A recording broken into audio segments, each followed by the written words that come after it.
salut à toutes et à tous, bienvenue, j'espère que vous allez bien. Donc aujourd'hui, voilà, comme vous l'avez vu sur la miniature puis lu, on se la refait avec le dernier chef-d'œuvre de Marvel, à savoir Shang-Chi et la légende des 10 anneaux. En tout cas, voilà, mille excuses si je parais en âge, mais pour tout vous dire, je viens tout juste de sortir du cinéma, Le Vauban. Voilà, c'est comme ça qu'il s'appelle. Comme dit le dicton, il faut battre le fer tant qu'il est chaud, donc j'ai vite fait mis les projecteurs en place puis la caméra, enfin plutôt l'appareil photo, disons-le franchement. Et pour être encore plus honnête avec vous, eh bien de base, je ne voulais pas du tout voir ce film, tout simplement parce que voilà, tout ce qui était marketing ne m'avait pas du tout attiré. Et de base, je partais voir un autre métrage, à savoir Dune, de Denis Villeneuve. Voilà, je pensais qu'il passait en avant-première, mais en fait c'est la semaine prochaine seulement. Voilà, je me suis tout simplement emmêlé les pinceaux voilà, à cause d'un événement pas très drôle qui m'est arrivé là, très récemment. Enfin voilà, c'est la vie, on va pas pleurer là-dessus, hein, ça arrive à tout le monde. Et alors, qu'est-ce que je peux dire sans vous spoiler d'abord sur ce film? Eh bien, mon avis est assez mitigé en fait. Loin d'être nul, pour moi, c'est le deuxième pire Marvel entre guillemets. Parce que bah, il est loin d'être acheté aux toilettes, mais il est très inégal. Il y a une partie très intéressante dans un lieu, dans un univers, mais dans la partie voilà, plus citadine, bah ça passe un petit peu comme un TER en campagne, quoi, j'ai envie de dire. Mais ce qui est surtout frustrant pour moi, c'est j'ai vraiment eu l'impression d'assister à une auto-trahison de la part de Marvel, parce que voilà, il avait frappé très fort en 2008 avec Iron Man, le premier film qui allait tout entraîner. Et déjà, à partir de ce moment-là, on comprenait que Marvel se prenait au sérieux, mais c'était tant mieux. Ça a permis de s'attacher à Tony Stark, puis à tous les autres super-héros qui allaient suivre. Et au-delà de ça, même si le côté dramaturgique, voilà, tout ce qui était écriture n'a jamais été incroyable non plus, chez Marvel, il y a toujours eu une envie de cohérence qui s'est sentie. Et là, ok, il y a une histoire, la naissance d'un héros, voilà, comme on aime tant. Mais déjà, non seulement elle est fade, mais en plus, de base, ça part mais vraiment très mal, avec une balance qui n'est pas si équilibrée que ça, contrairement à un Tony Stark qui commence, voilà, milliardaire, hyper puissant, qui paraît intouchable, qui a une vie à la caviar et champagne, et qui d'un coup se retrouve au fond d'une grotte, quoi, à en baver. Là, on n'a pas ça. Là, c'est vraiment... mais comment ne pas vous spoiler? Vous savez quoi? Allez, pour ceux qui s'en cognent, restez, mettez-vous à l'aise, et pour ceux qui ne veulent rien savoir, partez vous coucher. Maman va vous raconter une histoire. Allez, je vous dis à la prochaine pour ceux qui ne restent pas, et allez, c'est parti. Donc comme je disais déjà, pour commencer avec ce film, il y a une véritable différence entre Tony Stark et Shang-Chi. Et pourquoi est-ce que je vais parler de Tony Stark? Eh bien tout simplement parce que là, nous assistons encore une fois à la naissance d'un héros. Et donc forcément, ça va faire penser à ce premier film de 2008. Sauf que là, autant donc, dans Iron Man, on a, comme je disais, un milliardaire qui se sent en sécurité, puissant, intouchable et qui d'un coup tombe, connaît vraiment le fond du gouffre. Ici, non seulement Shang-Chi, alias Sean, sur le sol américain, histoire de protéger son identité comme bon nombre de super-héros, n'est pas riche, est simple voiturier, mais de plus se comporte comme un loser. Je veux dire, par exemple, dès le départ, il se met à soupirer, à faire des devant l'écran. Enfin, comment on peut avoir envie de commencer avec un personnage comme ça? En tout cas, pour moi, je peux pas. Que l'on veut sûrement faire passer pour quelqu'un de cool, fun, décomplexé. Voilà, on sent que les Gardiens de la Galaxie sont passés par là. Mais enfin, quand c'est mal exécuté comme ça, comment voulez-vous que je sois pris dedans? C'est pas possible. Pas possible. Si déjà dès le départ, Marvel ne veut pas rendre crédibles ces personnages, eh bien, qu'ils ne les mettent pas dans un film, tout simplement. C'est tout. Point barre. Mais là, de se trahir à ce point, alors que l'écurie MCU avait fait un travail merveilleux sur Iron Man, Captain America, Thor, etc.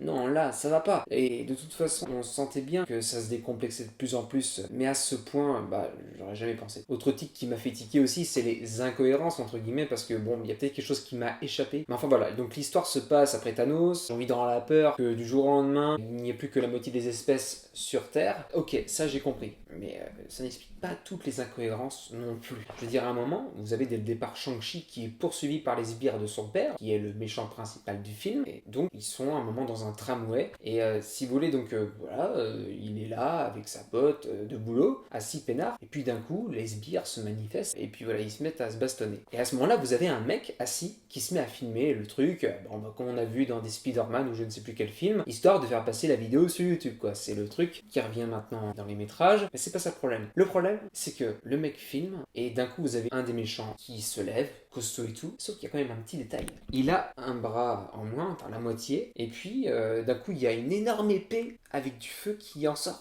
Et qu'est-ce qu'il fait le mec qui est assis? Mais comme les autres. Il est là, peinard, et il se met à filmer. Vous en avez même une autre là qui est assis plus loin, qui veut juste protéger son Apple, son ordinateur. Enfin, c'est tout. Mais à part ça, il n'y a pas de réel danger par rapport à la situation. C'est comme pour ce que j'ai dit tout à l'heure, ça fait vraiment sortir du métrage. Bah là, on a l'impression que même les personnages s'en foutent, quoi. Ouais, et c'est vraiment consternant. Consternant. Enfin, comment est-ce qu'on a pu en arriver là? Je sais pas qui bosse dans les bureaux de chez Marvel.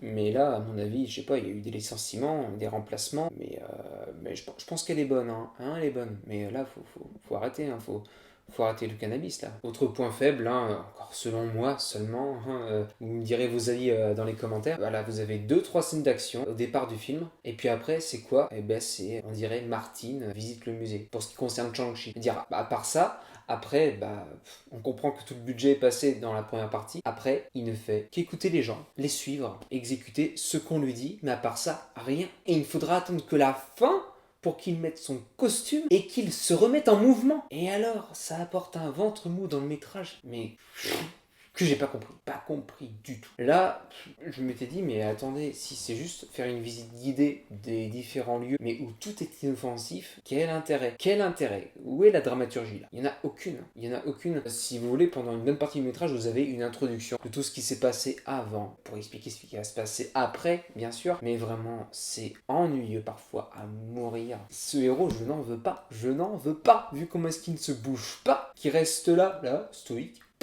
Non, mais non, il faut vite qu'il crève celui-là, je peux pas. Non, c'est bon, voilà.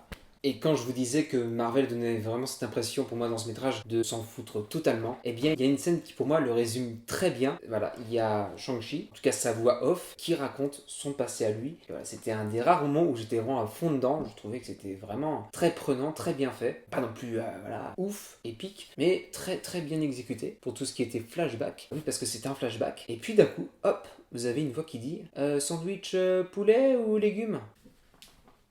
Et là, on revient dans un avion où on retrouve les deux personnages. Et il y a vite une blague lourde qui arrive autour de l'hôtesse, voilà, qui propose des sandwichs nature. Mais en fait, il n'y a plus, du coup, il n'y a plus que des sandwichs poulet. Du coup, il prendrait quoi? Ah, sandwich poulet? Ah bah ouais. Ah. C'est quoi ce bordel? Je veux dire, Marvel, si tu m'entends, tu veux quoi? Tu veux surtout attirer des gens avec l'humour parce que tu te dis qu'il n'y a plus que ça qui plaît. Non, parce qu'à la base, je veux pas dire, mais il y a des gens qui ont grandi avec tous ces films, qui s'y sont attachés. Parce qu'il y a aussi un truc familial là-dedans, de film en film. Et si tu te dis que c'est juste pendant l'humour qui attire, mais pour moi, tu fais fausse route et ça va juste entraîner du malheur au box-office. Selon moi, on verra ce que dira l'avenir.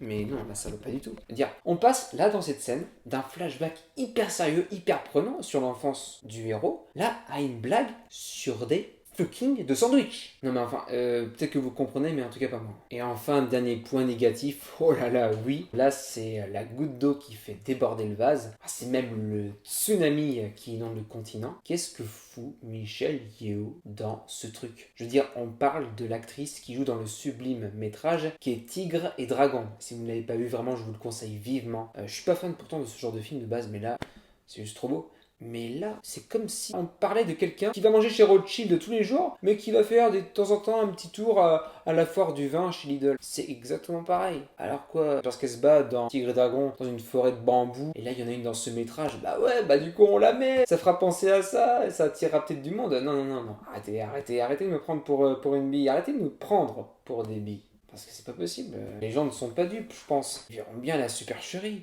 Parce que pour moi, ce n'est que ça. Ça peut être d'autre. Une grosse blague. C'est pas possible.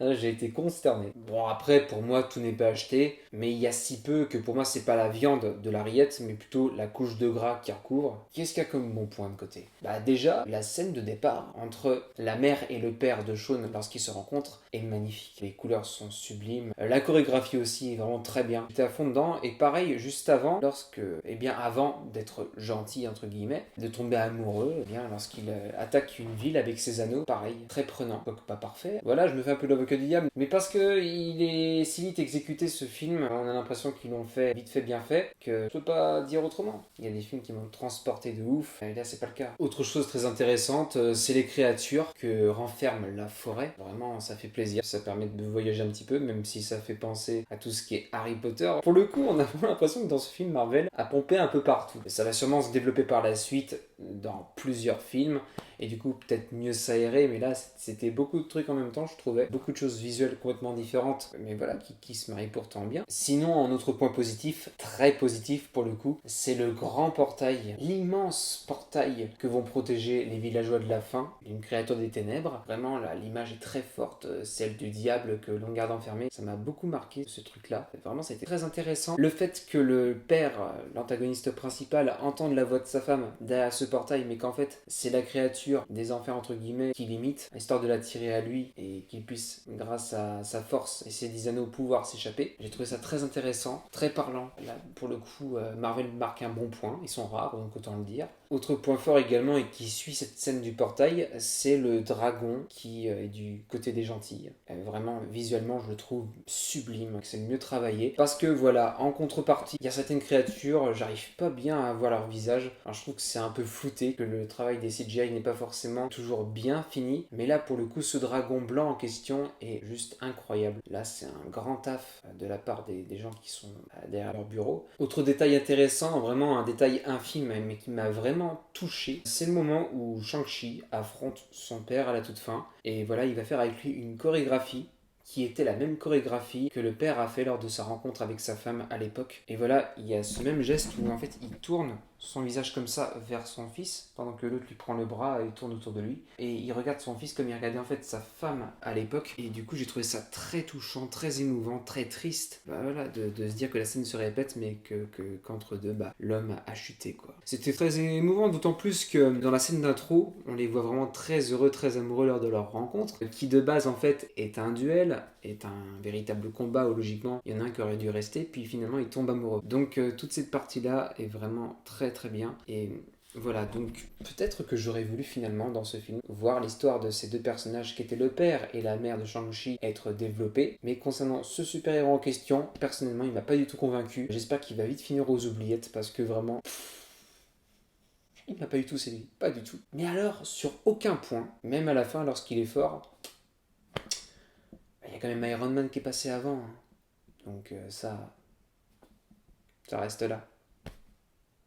Kenavo.